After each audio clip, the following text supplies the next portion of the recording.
Hello everyone! Welcome back to Drawn by Annie channel. This is me, Annie, and I will be drawing for you today. Grab your tea, coffee and snacks and let's dive into today's video.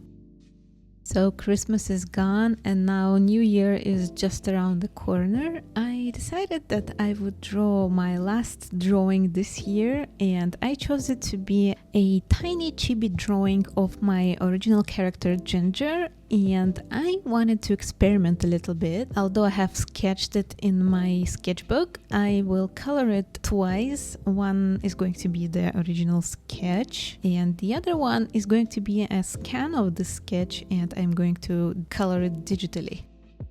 First things first, I'm going to land some base colors, and for traditional coloring I'm going to use some fun colors, not very traditional Christmas colors. Even though I designed her a nice cute outfit, I wanted to match her own colors, which are yellow and ginger, and just to make it a little bit more fun of a color palette, I'm going to add some green on top of that. So her hat, shoes and little ribbon on her chest are going to be green, and the rest of the outfit and the details are going to be yellow and ginger colored. Yes, I know that classical Christmas colors are red and green, but I have a little guilt of liking non-traditional colors, if that makes sense. Like, I've seen some Christmas outfits that are blue colored or green colored or yellow colored, and they look so much fun. So I cannot resist that feeling, and that's why I wanted to make something similar of a vibe and chose the colors that are normally used in my ginger designs. Not to mention that yellow and orange are my favorite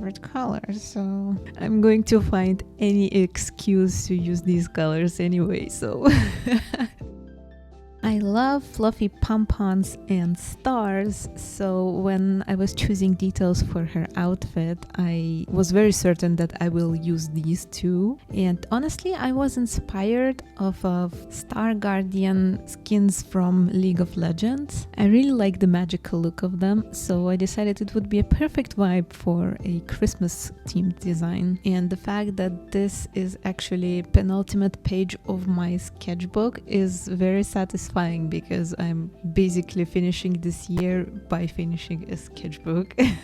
Very symbolical, I would say. And of course, after I've landed the base colors and some cell shading, I am finishing everything up with my favorite line art medium, which is fine liner. I'm giving some line weight here and there to show up some volume, but since this is a chibi drawing, I don't have much space to go into smaller details, so I'm just keeping it as simple as I can. I must mention that this year has been a very challenging one, to say the least. A lot of stuff happened, honestly, that I wasn't ready for. As a new homeowner, it's also a lot of new stuff for me and my husband, and we have been trying to figure out things on hand and as they go, which also leads to some mistakes. And you know, when you're figuring things out for the first time especially, it's inevitable that something will not go as planned, but that's okay, even though it is a little bit draining energy-wise.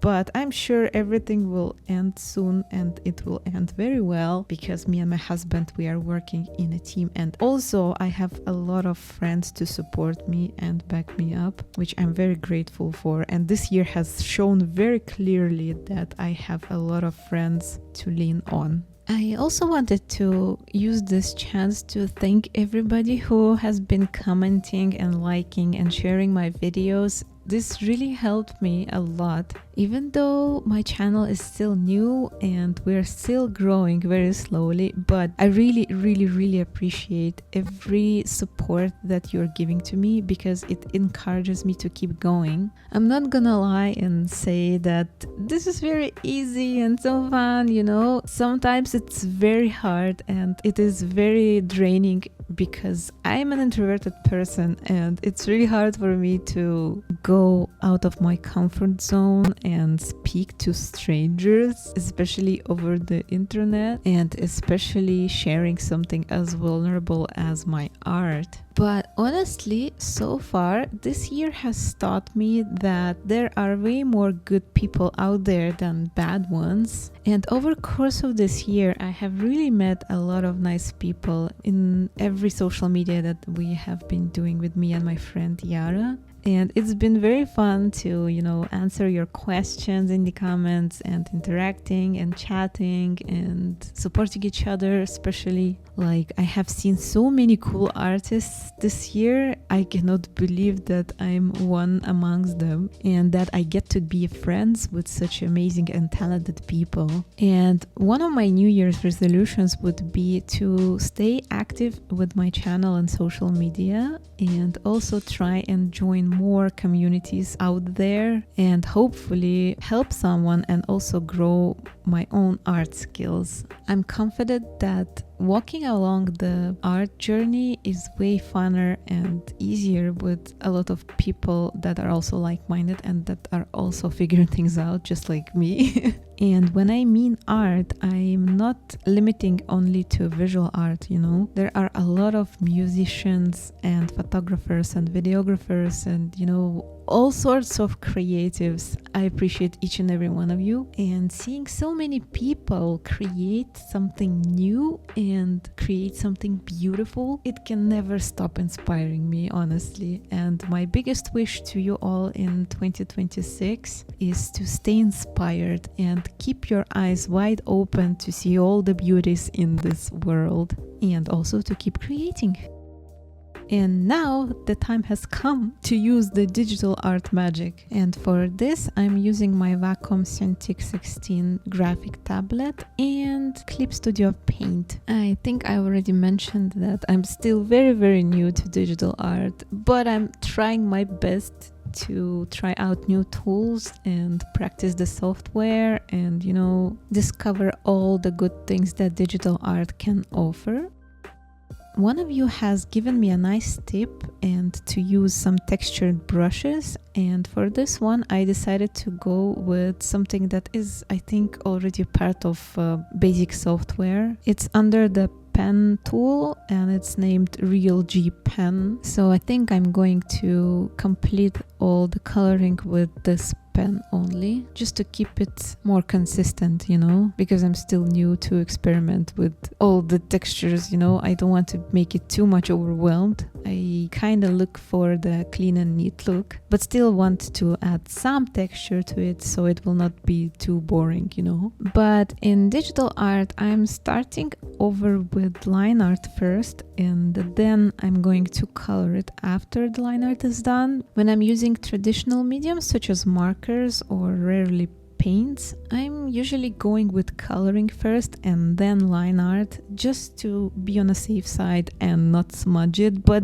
digital art has layers, so I don't have to worry about smudging anything at all. So I'm using this to my advantage, and I'm firstly finishing the line art. I'm doing it on a different layer from the scanned sketch, of course. I'm kind of going with the same habits that I usually use for the traditional medium. Like, I'm going with the rough lining, and then I can remove the sketch from underneath and complete the line art by detailing out smaller or bigger parts and giving some line weight here and there, the usual. The only difference is that I can really zoom in my drawing and choose the specific line weight in exact spots. And honestly, sometimes I'm overdoing it because it's usually not that visible when you zoom out. And when it goes to making the line art, I tend to get lost in detailing and perfecting every pixel that I can. Yeah, I'm guilty of being this type of artist who is drawing by pixels and then zooms out and nothing has really changed. One of the New Year's resolution has to be stopping being a perfectionist and keeping bigger picture in mind rather than zooming into the smallest possible details that are not going to be visible to anybody anyway.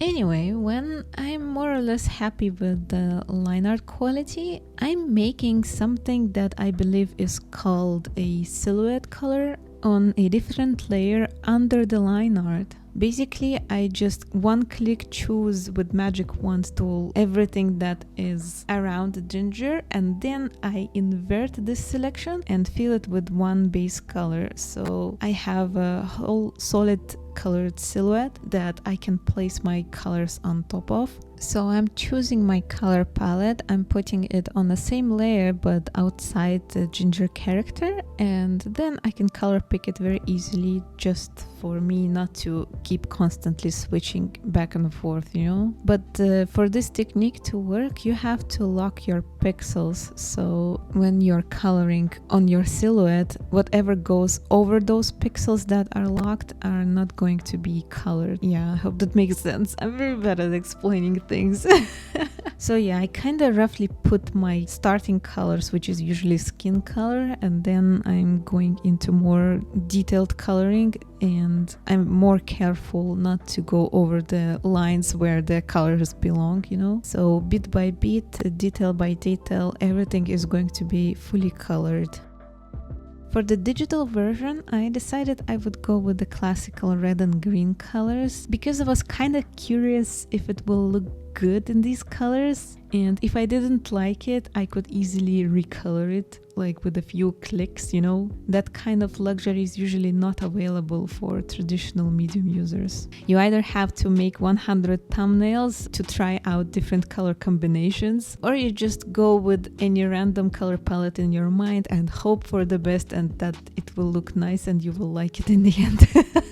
At least that's applied for alcohol-based markers. If you're using acrylic paints, it's not a problem usually, but you will have to waste the paints that are going underneath because they're not going to be visible, you know? So yeah, it's kind of going to be wasted. So you better make up your mind with the color palette before you do it. And while I'm still working on the coloring every detail of Ginger's outfit, I can't really help it but kind of think of the highlights of this year. I have already told you that it's been quite harsh. A lot of turbulence has happened. Buying a new house with a lot of delays, having a surgery, constant upgrades and reconstructions of the new home, and all of that, of course, on top of the usual chores and, you know, keeping the channel running and social media, having to think of content, and also keeping on progressing in art, actually. Because improving in art is actually very slow and very easily lost in all the overwhelming events that are inevitably happening during life, you know. And having to make everything work and keep on deadlines and, you know, still being able to progress in things, sometimes it's very challenging and very draining. Like when I wasn't able to do anything for 3.5 weeks when I was sick, and my husband had to take care of me instead of going on a vacation. Brother, what's that?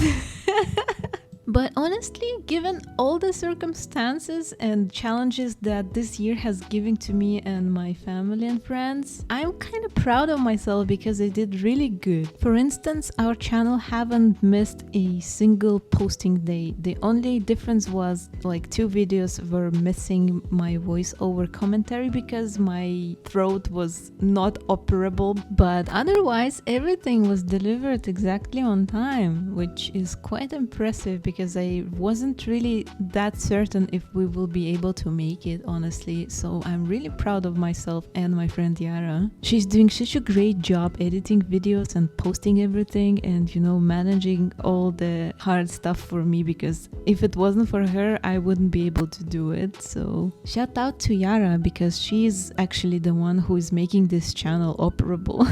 And also big shout out to our husbands who are working so hard their asses off on their normal works and earning the income for both our families and making us being able to keep making the content and feed us while we are on it. And of course the support they provide right in the kokoro. And of course shout out to everybody who is supporting me and my channel. every like, every comment, every share brings so much joy into my soul, honestly. I'm really appreciative of every one of you. I hope we can still stay in touch in next year, because I don't intend on stopping doing art, and I hope you enjoy my works and you will stay with me on this little art journey.